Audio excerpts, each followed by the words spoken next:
Udah direkod belum sih? Oh. Oke, baik. Selamat siang. Oke. Assalamualaikum warahmatullahi wabarakatuh. Selamat siang teman-teman semuanya. Selamat siang juga Bapak. Perkenalkan kami dari kelompok satu yang akan melakukan audit energi di observasi lantai satu Gedung E11 jurusan Teknik Elektro. Di sini saya sendiri Avril Mauliza dengan NIM ujung 113. Lalu ada teman saya dan Wiku Herlambang dengan NIM ujung 115. Ada Zulfi Abil dengan NIM ujung 117. Lalu ada Revaldi dan Alvin 119, Bayu Wardoyo 126, dan Muhreza Perkasa 149.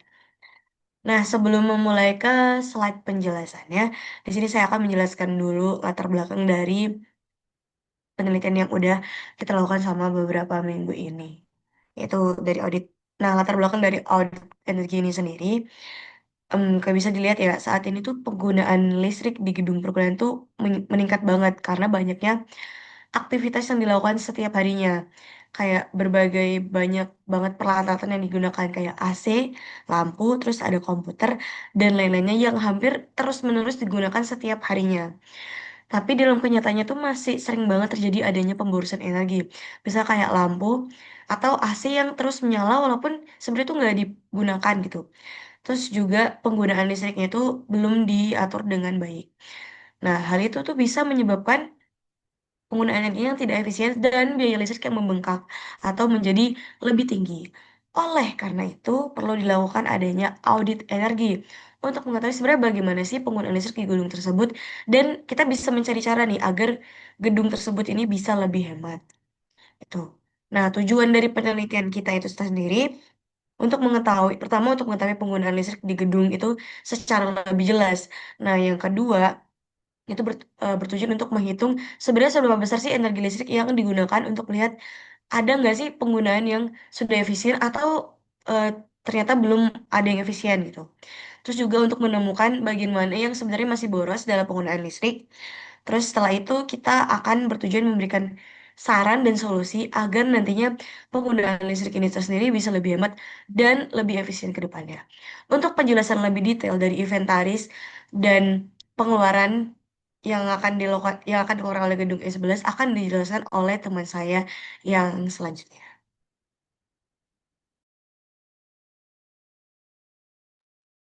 Oke, di sini saya akan menjelaskan tentang inventarisasi seluruh beban listrik di lantai satu gedung Teknik Elektro E11. Jadi di sini sudah kami klasifikasikan berdasarkan ruangannya. Yang pertama ada ruang seminar, ada ruang kelas, ada koridor, ada ruang rapat prodi, dan toilet dan pantry.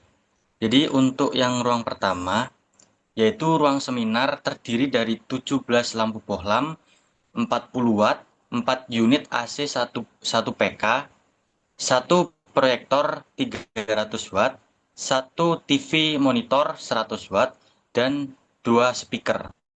Lalu ada di ruang kelas, yaitu ada di kelas R109 dan R112. Di situ ada 8 lampu TL yang memiliki daya 18 watt, satu router WiFi 15 watt, dan papan tulis dan meja. Lalu di koridor atau di tempat publiknya ada 52 lampu bohlam dengan daya 40 watt, 3 router WiFi 15 watt, 2 CCTV 15 watt dengan luas area sekitar kurang lebih 400 meter persegi. 4. Lalu ada di ruang rapat prodi, di situ ada 6 lampu bohlam plus 12 TL, 4 unit AC split 1 PK, 1 dispenser dengan daya 350 watt dengan luas area sekitar kurang lebih 60 meter persegi. Lalu ada toilet mahasiswa yang di sini masing-masingnya dan di total eh, mencakup keseluruhan toilet mahasiswa dan pantry ada 12 lampu bohlam pada toilet, satu lampu panel, satu lampu pantry, satu dispenser dengan daya 350 watt dengan total inventarisasi keseluruhan yaitu 92 titik lampu bohlam, 12 unit AC terpasang, dan beban kontinu 24 jam di 5 zona penggunaan. Selanjutnya,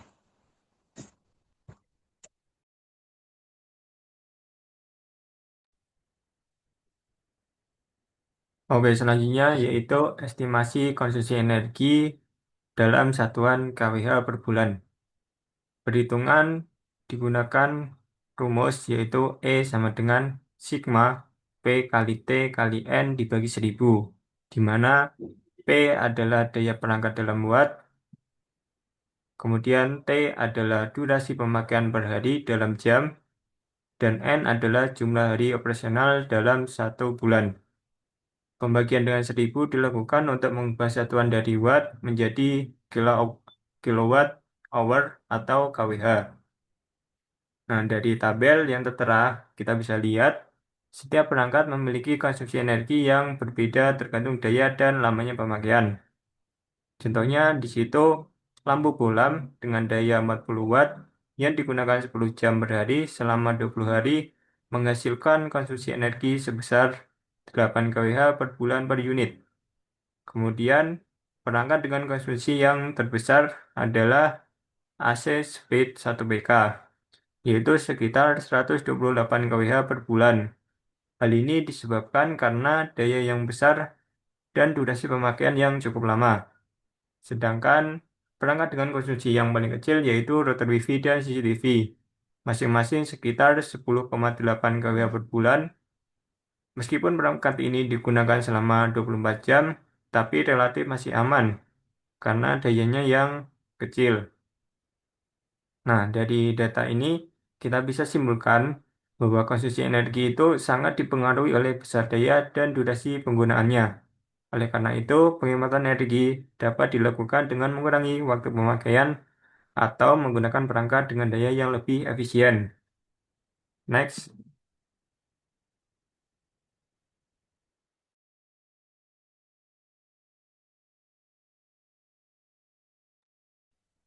Oke, untuk selanjutnya yaitu perhitungan intensitas konsumsi energi atau yang biasa kita singkat sebagai IKE. Rumus sederhana dari IKE itu sendiri didapat dari total energi dalam kWh per bulan dibagi dengan luas area dalam meter persegi. Untuk mengetahui apakah nilai IKE yang kita hitung ini efisien atau tidaknya, kelompok kami mengacu pada standar nasional dari Permen SDM nomor 13 tahun 2012. Standar ini menetapkan parameter yang berbeda berdasarkan kondisi ruangan. Yang pertama, untuk ruangan ber-AC, batas maksimal untuk dianggap efisien ada di 8,5 kWh per meter kuadrat per bulan. Sedangkan untuk ruangan tanpa AC, standarnya lebih ketat, yaitu di angka 3,4 kWh per meter kuadrat per bulan. Oke, sekarang kita masuk ke dalam tabel. Pertama, terdapat kelompok ruangan ber-AC dengan performa efisien terbaik, yaitu di ruangan seminar dan ruang kelas R112. Ruang seminar mencatat konsumsi tertinggi di angka 708 kWh. Namun karena luasnya mencapai 150 meter persegi, IKE-nya turun drastis menjadi 4,72. Begitu juga ruang kelas di angka 4,11. Keduanya jauh di bawah batas 8,5 sehingga masuk kategori sangat efisien. Selanjutnya untuk zona tanpa AC, yang pertama ada koridor dengan luas masif 400 meter persegi, menghasilkan IKE yang sangat rendah yaitu 1,38. Lalu ada toilet dan pantry, juga berada di angka 2,76. Keduanya berstatus sangat efisien karena masih di bawah batas maksimal 3,4. Lalu eh, analisis utama kami tertuju pada ruang rapat prodi. Ruangan ini ber-AC dengan luas yang relatif sempit, cuma 60 meter persegi, tapi konsumsi energinya menembus 687,2 kWh per bulan, hampir menyamai ruang seminar yang ukurannya 2,5 kali lipat lebih besar. Karena itu, IKE ruang rapat prodi melonjak tajam menjadi 11,45.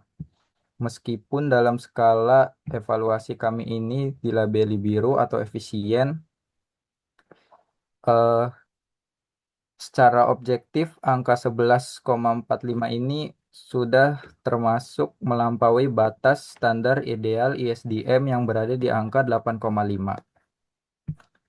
Jadi nilai IKE yang sangat timpang di ruang rapat prodi jadi indikator kuat bahwa ada pemborosan energi secara spesifik yang terjadi di ruangan tersebut.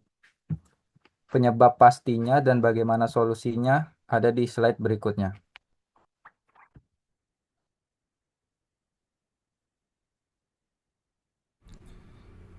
Oke, baik. Untuk identifikasi pemborosan energi, pada bagian ini saya akan menjelaskan beberapa sumber utama pemborosan energi yang ditemukan di gedung. Untuk poin pertama yaitu lampu bohlam pijar masif. Pertama, penggunaan lampu bohlam pijar masih sangat banyak, yaitu sebanyak 92 titik dengan daya 40 watt. Lampu jenis ini memiliki efisiensi lumen yang rendah, sehingga sebagian besar energi terbuang menjadi panas. Selain boros listrik, panas yang dihasilkan juga menambahkan beban kerja AC, terutama di ruangan ber-AC. Untuk poin kedua yaitu overheating AC di ruang rapat prodi. Terdapat kondisi overheating pada AC di ruang rapat prodi. 4 unit AC dipasang untuk ruangan seluas 60 meter persegi. Pada kebutuhan idealnya sekitar 3 PK. Akibatnya konsumsi energi menjadi lebih tinggi dan sistem AC bekerja tidak efisien karena sering mengalami siklus hidup mati atau on off. Untuk poin 3, beban standby dispenser 24 jam. Dispenser menyala selama 24 jam penuh, padahal jam operasional efektif hanya sekitar 10 jam per hari, sehingga terdapat sekitar 14 jam energi yang terbuang sia-sia. Total konsumsi mencapai 504 kWh per bulan karena tidak adanya timer atau sistem pemutus otomatis. Dari ketiga poin ini terlihat bahwa pemborosan energi terjadi karena penggunaan peralatan yang tidak efisien, kapasitas yang tidak sesuai kebutuhan, dan serta kurangnya pengendalian operasional. Untuk selanjutnya bisa diterangkan oleh teman saya.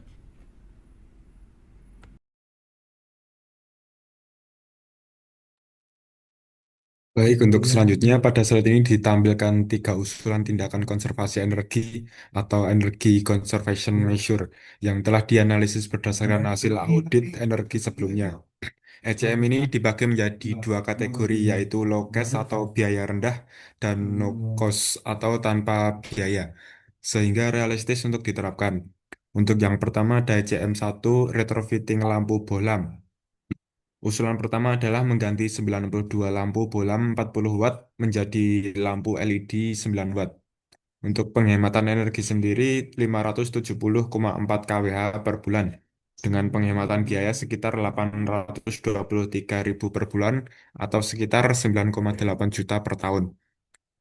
Jadi lampu LED jauh lebih efisien dibandingkan bohlam karena menghasilkan cahaya lebih besar dengan konsumsi daya yang jauh lebih kecil. Selain itu, panas yang dihasilkan juga lebih rendah sehingga tidak menambah beban pendinginan ruangan. Untuk yang kedua ada ECM 2, SOP batas operasi AC di ruang rapat prodi. Usulan kedua adalah membatasi penggunaan AC di ruang rapat maksimal hanya 2 unit dari yang sebelumnya ada 4 unit. Untuk penghematan energi sendiri ada 256,0 kWh per bulan. Untuk penghematan biaya sekitar 369.000 per bulan atau sekitar 4,4 juta per tahun. Ini termasuk kategori tanpa biaya karena hanya perlu perubahan SOP, jumlah AC sebelumnya berlebihan untuk luas ruangan sehingga terjadi pemborosan energi. Selanjutnya ada ECM 3, yaitu timer digital pada dispenser. Usulan ketiga adalah menggunakan timer otomatis pada dispenser agar tidak menyala 24 jam. Penghematan energi sendiri 336,0 kWh per bulan. Untuk penghematan biaya sekitar 485.000 per bulan atau sekitar 5,8 juta per tahun. Jadi dispenser sering menyala terus-menerus padahal tidak digunakan di luar jam kerja. Dengan timer, konsumsi energi bisa ditekan secara signifikan. Jika ketiga ECM ini diterapkan secara bersamaan, maka total penghematan energi sendiri ada 1.162,4 kWh per bulan untuk total penghematan biaya sekitar 20,1 juta per tahun. Artinya dengan intervensi sederhana di satu lantai sudah bisa menghasilkan penghematan yang cukup besar baik dari sisi energi maupun biaya. Baik, untuk selanjutnya bisa dilanjut.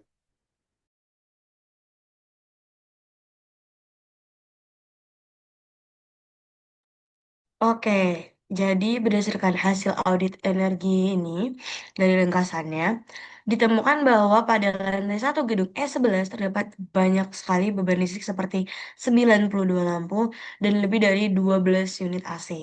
Total konsumsi energi listrik ini bisa mencapai 2.400 kWh per bulannya dengan besar area masih tergolong sebenarnya efisien ya. Namun ada beberapa ruangan yang lebih boros. Pemborosan energi itu Pemborosan energi utama itu berasal dari penggunaan lampu bohlam, karena tadinya lampu bohlamnya bener-bener banyak banget. Terus AC yang berlebihan, kayak satu ruangan tuh bisa pakai 4 AC. Serta dispenser yang terus-terus menyala 24 jam. Padahal itu kan bisa aja dimatikan ya ketika tidak digunakan.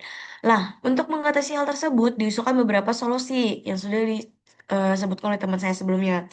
Seperti mengganti lampu dengan LED supaya lebih hemat dan mengatur penggunaan AC, serta menggunakan timer pada dispenser. Jika diterapkan, kami berharap langkah ini dapat menghemat energi dan biaya listrik secara signifikan. Bahkan bisa hemat mungkin 20 hingga 20 juta, sehingga 20 juta per tahunnya. Kira-kira begitu dari kelompok kami. Jika kami ada salah dan kurang, sebelumnya kami memohon maaf. Ini adalah hasil dari diskusi kami dan pekerjaan kami selama 1 minggu. Lebih dan kurangnya saya mohon maaf. Kami akhiri dengan wabillahi taufiq wal hidayah. Wassalamualaikum warahmatullahi wabarakatuh. Terima kasih.